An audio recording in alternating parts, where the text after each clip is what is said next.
ज्यादातर लोग दिन में सारे काम करके रात में सो जाते हैं, लेकिन संसार को चलाने वाले भगवान कब सोते हैं, कब उनका सारा काम खत्म होता है और फिर वो आराम से सोते हैं। तो द कर्मा आज आपको बताने जा रहा है कि भगवान कब सोते हैं और कब जागते हैं और भगवान के सोने के बाद संसार को कौन चलाता है।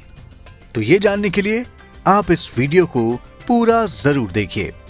आषाढ़ शुक्ल पक्ष की एकादशी के दिन देवशयनी एकादशी का त्योहार मनाया जाता है। इसी दिन से भगवान विष्णु के सोने का समय शुरू होता है। भगवान की इस निद्रा को योग निद्रा कहा जाता है। इस दिन से ठीक 4 महीने तक भगवान विष्णु शयन करते हैं, अर्थात सोते हैं।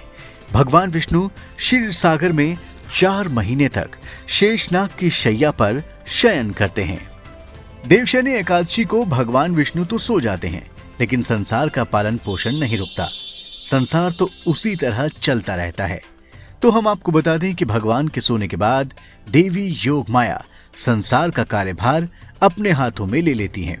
देवशयनी एकादशी से देव उठनी एकादशी तक देवी की ही पूजा होती है। इसका अर्थ यह है कि भगवान के सोने के बाद माता योगमाया की आराधना करनी चाहिए, क्योंकि हमारा पालन पोषण माता ही करती हैं। देवशयनी एकादशी में छिपा है सृष्टि का रहस्य। वेदों और पुराणों में भी कहा गया है कि सृष्टि की उत्पत्ति विराट पुरुष से हुई है और विद्वानों का कहना है कि भगवान नारायण ही विराट पुरुष हैं और इनसे ही समस्त जगत की उत्पत्ति हुई है। इनके शरीर में ही संपूर्ण संसार व्याप्त है। तो ये तो हुई सृष्टि की उत्पत्ति की बात, लेकिन ऐसा भी कहा जाता है कि जब भगवान सो जाते हैं तो ये ब्रह्मांड जलमग्न हो जाता है। देवशयनी एकादशी से मौसम बदल जाता है। भगवान के शयन शुरू होने के दिन देवशयनी एकादशी से ही चातुर्मास का आरंभ होता है, जो देव उठनी एकादशी तक चलता है। ये 4 मास वर्षा ऋतु के होते हैं। बारिश के इन 4 महीनों के दौरान यज्ञ आदि कार्य बंद हो जाते हैं। ऋषि मुनि साधु संत भी एक जगह रुककर तपस्या करते हैं। देवशयनी एकादशी में है विज्ञान। सनातन धर्म के लगभग सभी पर्व किसी न किसी विज्ञान और प्राकृतिक घटनाओं से संबंधित हैं। कोई भी पर्व अनायास नहीं मनाया जाता है। देवशयनी एकादशी के साथ चतुर्मास यानी वर्षा ऋतु का आरंभ माना जाता है।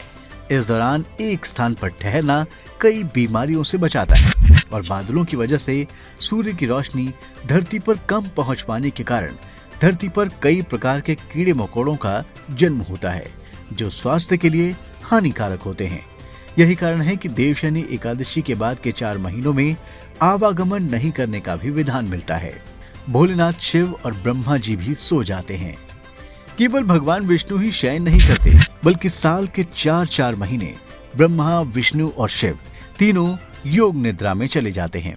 भगवान विष्णु जहां देवशयनी से लेकर देवोत्थान एकादशी तक शयन करते हैं, वहीं भगवान शिव देवोत्थान एकादशी से लेकर महाशिवरात्रि तक समाधि में रहते हैं और महाशिवरात्रि से लेकर देवशयनी एकादशी के 4 महीनों में ब्रह्मा जी शयन करते हैं। इसका अर्थ यह है कि संसार में तीनों देवों में एक साथ एक वक्त में 2 देव ही एक्टिव रहते हैं। देवशयनी एकादशी से देवोत्थान एकादशी के बीच जब भगवान विष्णु शयन करते हैं, तो संसार का कार्यभार भगवान शिव और ब्रह्मा जी संभालते हैं। देवोत्थान एकादशी से महाशिवरात्रि के दौरान जब ब्रह्मा जी निष्क्रिय हो जाते हैं, तब भगवान विष्णु जी जागकर भगवान शिव के साथ संसार का कार्यभार संभालते हैं।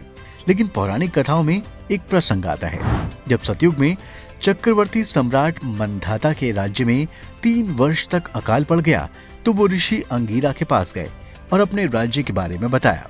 तो ऋषि अंगीरा ने उनकी परीक्षा लेने के लिए कहा कि उनके राज्य में एक शूद्र वेदों की शिक्षा प्राप्त कर रहा है और तपस्या भी कर रहा है। अगर राजा उसको दंड दे दे तो अकाल समाप्त हो जाएगा।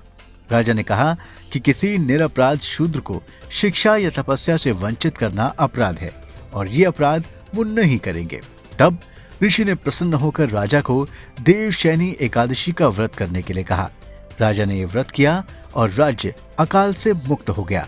तो ये त्योहार शूद्र जाति से होने वाले भेदभाव को भी दूर करता है। तो दोस्तों, देवशयनी एकादशी पर हमारा ये वीडियो आपको पसंद आया हो तो आप इसे जरूर लाइक और शेयर करें, और हाँ, हमारे चैनल को भी सब्सक्राइब करना बिल्कुल ना भूलें। धन्यवाद।